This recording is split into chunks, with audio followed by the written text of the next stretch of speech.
Folks, do you love the Ardiaei? Do you also love Pontus? Well, if that's the case, then today's a special day. But if you don't love these two factions, today's still a special day. We got a couple of great players here. This is actually Soul and Hotel Soap in a battle against each other.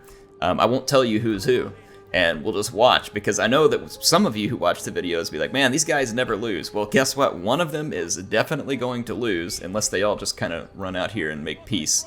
And start celebrating together, kind of like that. I don't know, it was the World War I movie where that happened or something. Anyway, we've got Slave Slingers up front for the Ardiaei, Illyrian Marines in the second line. I like this pick. Now remember, I was told by those commenting who know more than me that Illyrian Marines have better accuracy than a lot of units, so their javelins can find their mark a lot more effectively. Cool units. And then in the back line, it looks like we're going to have Illyrian Noble Hoplites. Big line of them. These are tough Hoplites, heavy on the charge at 30.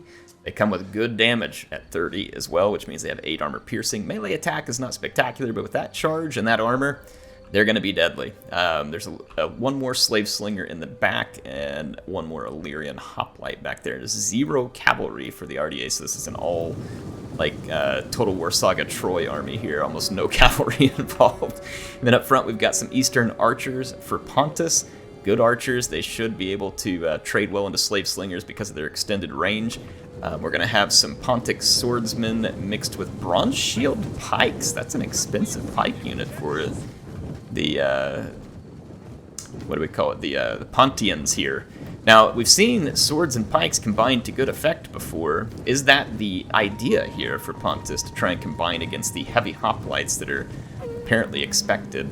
There's also some mercenary Celtic warriors here, and some Scythian horse archers, a couple of Illyrian raiders hidden off in the distance. That's an axe unit, by the way. Relatively light one, but they apparently have that vanguard deploy capability. Now, there is one Pontic Royal Cavalry, and then it looks like a Noble Blood Cavalry on each flank. In terms of just sheer infantry power, this line of Illyrian Hoplites is pretty terrifying, and then back that up with the versatility of the Illyrian Marines. It's going to be pretty good. If these pikemen can be used like we've seen before, though, where they combine well with swords, could be pretty deadly. But there is a lot of infantry and a lot of versatility, potentially. So it's going to be curious to see what starts to happen in the skirmish fight. That extra Slave Slingers brought up front, I think, trying to buy a numbers advantage here. And players kind of cautious to get started. This mercenary Scythian horse archers moving in, maybe trying to give the Eastern archers a window to push forward by drawing in a volley. The Noble Blood Cavalry now pushing forward as well, but that is a lot of slingers, 5 units of them, albeit Slave Slingers. Whew, that one still got some good work done there. Slave Slingers are hitting the Bronze Shield Pikemen. That's not a bad call. The Pikemen don't have good shields, and they might be able to take away a lot of value from Pontus really quickly.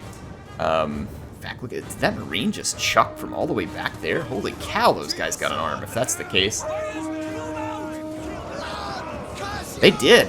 Wow. Those guys have a heck of an arm on them. Dang. Yeah, that pikeman took some serious damage. We're going to see the Celtic warrior come in here, fix the hoplite. I wonder if the bronze shield is going to come and support there. The Pontic sword is in there so far. Noble Blood Cavalry and Scythian horse archers facing the flank. There's a Marine holding them off. Not a bad call. Let's see what Pontus does here. Their archers are focusing down some Slave Slingers, and they've got one of them pretty much gone. I'm assuming we're going to see them maybe move on to the next one. This Noble Hoplite is a tough target. So far, though, pretty good damage on it, and it looks like the Celtic warrior pulls out of that fight to push the Marine back. I like that call, and now the pikeman's going to come into support, so this is kind of what we had wondered if it would happen. In the meanwhile, more Bronze Shield pikemen taking some pretty heavy damage from the Slave Slingers, who kind of continue to focus them. Noble Blood Cavalry is now going to move back here. It's going to want to watch out for Illyrian Marines. None are facing it at the moment, and it has a good opportunity to get in here, but that Hoplite moving to intercept is going to have to pull away. Bronze Shield Pikemen already down it to a significant degree, but so is that Illyrian Noble Hoplite. The Swordsman pulled out to let the Pikemen finish it, and then the Archers joined in as well, so both factions trading some at the moment. Ooh, the Pontic General got absolutely shredded. That must have been the Illyrian Raiders coming in. They may have come in unseen, because the Pontic General really took a beating there. This cavalry needs to swing around and put those Illyrian Raiders out of their misery quickly.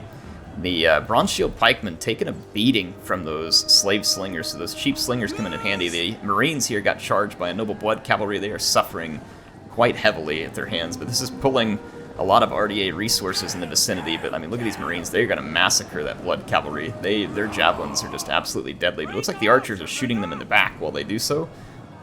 The Bronze Shield Pikemen here, their numbers greatly reduced. And Pontus still kind of engaging little bits at a time here. The Illyrian Raiders have now been cavalry charged, and the Ardiaei pushing forward their Marines. The Marines are going to massacre these pikemen. Those pikemen don't have a prayer in the face of the javelins coming off those Marines. The horse archers are really pouring the fire into this flank, but I feel like if the war continues in this fashion, that the Ardiaei just are going to win by sheer weight of numbers. I don't know that for sure, but it kind of feels that way at the moment. Let's see how these Celtic warriors do at knocking down some of these Illyrian Marines. They should have a pretty decent charge bonus, and the Marines are decently armored here. Better than the Celtic warriors, probably. They are. Though their melee attack is not great. Celtic warriors doing a pretty good job wearing them down. Let's take a look at the archer situation. I still see Eastern archers back here, though ammo is not going to last forever. Typically slingers have a little more ammunition. It does less damage, but they tend to have more ammo, and they can do some great damage over time. Look at this bronze shield. The bronze shields have been the targets of affection for the slave slingers, and it very well could end up paying dividends, because I don't think those Pontic swords are going to do well up against these heavy hoplites. There are still some pikemen left, though, that may be able to combine and help get the job done. Looks like the Pontic swords here into combat. They need pike support bad, though, and there's just not a lot of pikes left. I don't think these Pontic swords are going to last forever in a fight up against these really elite hoplites.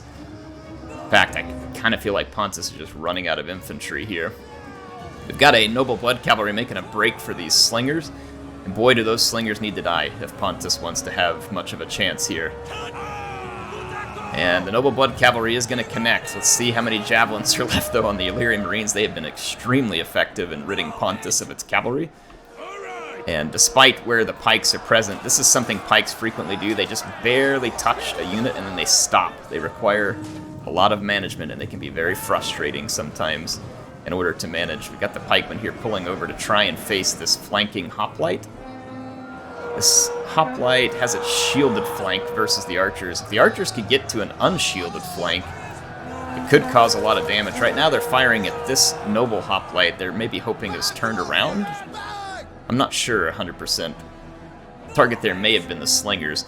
I do see most of the slingers gone at this point, but again, I'm wondering whether Pontus has the infantry left. The power bar feels like Pontus has a decent chance here, but I think ammunition is going to be an interesting question.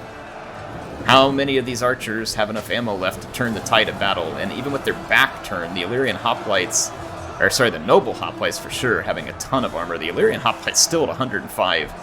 Remember, the arrows, while causing tons of damage, do not have a lot of AP damage, and so that armor is going to deflect a significant amount of this damage, making those arrows not go as far as they would against a unit that had more AP. Let's see, these Pontic swords have a nice pretty surround on that noble hoplite. They're doing okay, at least at the moment. Power bar still slightly in favor of Pontus. I don't know, though, man. I don't know how you're going to grind out all these noble hoplites. Nice charge here where that hoplite wasn't braced, but the hoplite is going to get a charge bonus, and it's got a bonus versus large, so their armor will pretty well protect them as well. Again, the armor factor here for the Ardiaei is significant, very significant, and we're starting to see that power bar turn around a little here. I think ammunition's going to start running out. Look at that Marine just YOLOing in here past the mercenary Celtic warrior. And I just don't think the ammunition is going to be here to turn this one around. So Pontus did a good job keeping their skirmishers alive. The Ardiaei lost many of theirs, but I think the damage that they did to those bronze shields was absolutely critical, because had the pikemen been around still in this fight, you can imagine things may not be going as pretty for the Ardiaei and the infantry department. So I feel like that the destruction of the bronze shields ends up being a very, very important play here, and again demonstrates some of the difficulty in trying to use pikes effectively in multiplayer. They are very weak to missiles. They are very slow to maneuver when they're in a phalanx formation. There's lots of downsides to them, and there's rarely upsides, right? The upside comes whenever they occasionally get into the right position at the right time. The downside is pretty much all the other times. Solarian Hoplite actually, or the Noble Hoplite just turned its back, but again, even with its back turned, there's only so much damage these archers can do into that just sheer amount of armor. It's significant damage. It's not nothing, but again, it deflects a ton of that damage. Did the general die here? Started waving. I still can't imagine it's going to be enough to turn this fight around unless those archers are just sitting on enough ammunition to win by themselves. And I just highly doubt that. At this point, a lot of them are starting to waver too. Tremendous work by the archers. They certainly made an impact on the battle. It is not going to be enough to win it, but a significant impact. It looks like some of them are starting to run out of ammunition now too, so it'll be a relatively close fight. But again, the Ardiaei infantry here just is winning on weight of armor and numbers here. That was certainly, I would assume, be part of the pick behind the Ardiaei army here, which was to just really throw a ton of shields and armor out there. The Marines are a great versatility unit, and then the Slave Slingers are so cheap that they're almost going to be worth it just in the sense that the enemy has to contend with them, which is going to make them take damage, and that in and of itself almost pays for a Slave Slinger because of the low cost. So a victory for the Ardiaei here. They were in the command of Mr. Hotel Soap. So Hotel Soap taking down Sol Invictus and his Pontus here. So a nice win there for Hotel Soap with the Ardiaei. Good pick. I like the strategy potentially here that Sol had. It is difficult to pull off. And again, if it's in the hands of a competent player like Hotel Soap or Sol, and you see that they still struggle to pull it off, you'll know why it's more difficult for players like me, who are certainly much more amateur by comparison.